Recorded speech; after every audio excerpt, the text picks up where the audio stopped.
Think about this for a second. Grand Theft Auto V launched in 2013. That's 2 console generations ago. That's before TikTok, before Fortnite took over, before streaming became the default way people consume games. And yet, every year it shows up again, on bestseller charts, on Twitch, on YouTube, in memes, in headlines, in conversations. How? How does a game released when the iPhone 5S was new still feel present in 2025? How does it survive industry shifts, platform shifts, trend cycles, and an entire generation of new players? Most games are lucky to stay relevant for a year. Some get 2. Very few get 5. Grand Theft Auto V has been alive for more than a decade. And it didn't just survive, it dominated. So the real question isn't just why it lasted. It's how Rockstar turned a single-player open-world game into something that feels more like infrastructure than entertainment. Let's go back to the beginning. September 2013. Not loud, not chaotic, massive. Rockstar wasn't just releasing another entry in a popular franchise. They were releasing a cultural event. Pre-orders shattered records, midnight launches were packed, review embargoes lifted, and scores exploded across the internet. Within 24 hours, the game generated over $1 billion. $1 billion. In one day. That wasn't just success, that was dominance. And the timing? Perfect. The PlayStation 3 and Xbox 360 were reaching the end of their life cycle. The PlayStation 4 and Xbox One were around the corner. GTA V landed right at that generational crossroads. It became the final, definitive statement of that era. It pushed those consoles to their limits. Massive map. 3 playable protagonists. Cinematic storytelling. Seamless character switching. A living city with personality. Los Santos didn't feel like a level. It felt like a place. You could drive from the city to the desert. From the desert to the mountains. From the mountains to the ocean. And it all felt connected. The game wasn't just big, it was dense. And here's something important. Rockstar didn't rush it. They had built credibility with Grand Theft Auto 4, with Red Dead Redemption, with years of refinement in open-world design. By the time Grand Theft Auto 5 arrived, people trusted them. That trust matters, because when players believe you'll deliver, hype turns into momentum, and momentum turns into cultural gravity. But here's the thing, most games have massive launches. That alone doesn't buy you 10 years. The real shift came after the fireworks faded. When people talk about GTA V's longevity, they're usually not talking about the story. They're talking about Grand Theft Auto Online.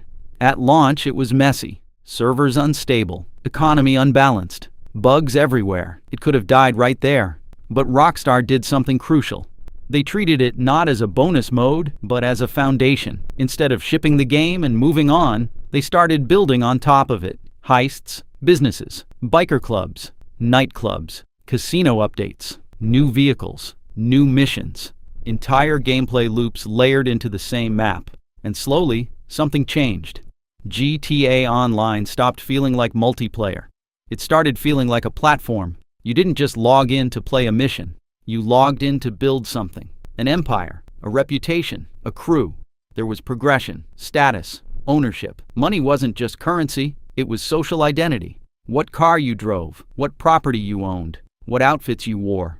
And every update gave players a reason to return. Not once a year, but consistently. Rockstar understood retention before live service became the industry's favorite buzzword. And then there were the heists, coordinated missions that required teamwork, roles, planning, communication. It wasn't just chaos anymore. It was collaboration. And collaboration creates stories. Stories players tell each other. But there's an even deeper layer here. Roleplay servers. Especially on PC, players began bending the game into something entirely different. Police simulations, criminal underworld dramas, political systems, player-run businesses. Suddenly, Los Santos wasn't just Rockstar's world.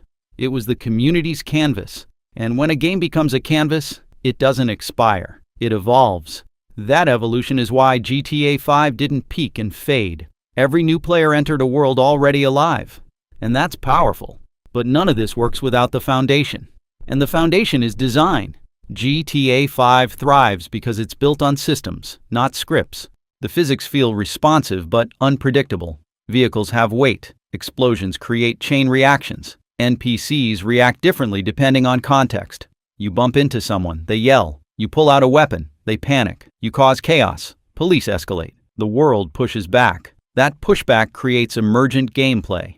And emergent gameplay is the secret ingredient. It's when something unscripted happens, something the developers didn't specifically design, but the system allows. You try to escape the police by jumping off a cliff. Your car flips mid-air. You survive. Barely. A random NPC crashes into you. You steal their vehicle and escape. That wasn't a mission. That was a moment. And those moments are endlessly repeatable because they're not pre-written. The sandbox is flexible. You can follow missions, or you can ignore everything and just exist. Fly planes, race friends, cause chaos, explore the ocean floor, hike mountains, customize cars.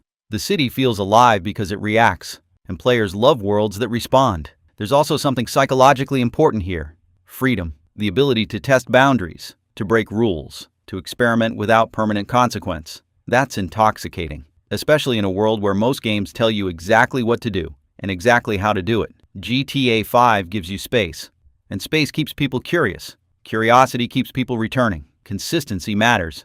Rockstar didn't update weekly. They didn't flood the game with random cosmetics. They moved strategically. Major expansions, thematic updates, big marketing pushes. Every drop felt significant. A new heist wasn't just new missions. It was a new reason to log back in. And Rockstar played the long game. They re-released GTA 5 on PlayStation 4 and Xbox One, then again on PlayStation 5 and Xbox Series consoles, each time improving visuals, performance, load times. Some criticized it, but here's the reality. Every re-release introduced the game to a new wave of players. It reset the conversation. And because the core systems were strong, the game aged well. It didn't feel obsolete, it felt upgraded. Rockstar essentially extended the lifespan of a single title across 3 hardware generations. That's not accidental. That's strategy. Now let's talk about visibility. The rise of Twitch. The explosion of YouTube gaming. GTA 5 was perfectly positioned. It's unpredictable. It's chaotic. It creates stories instantly. That's content gold. Streamers could log in with friends and create a 2-hour highlight reel without trying.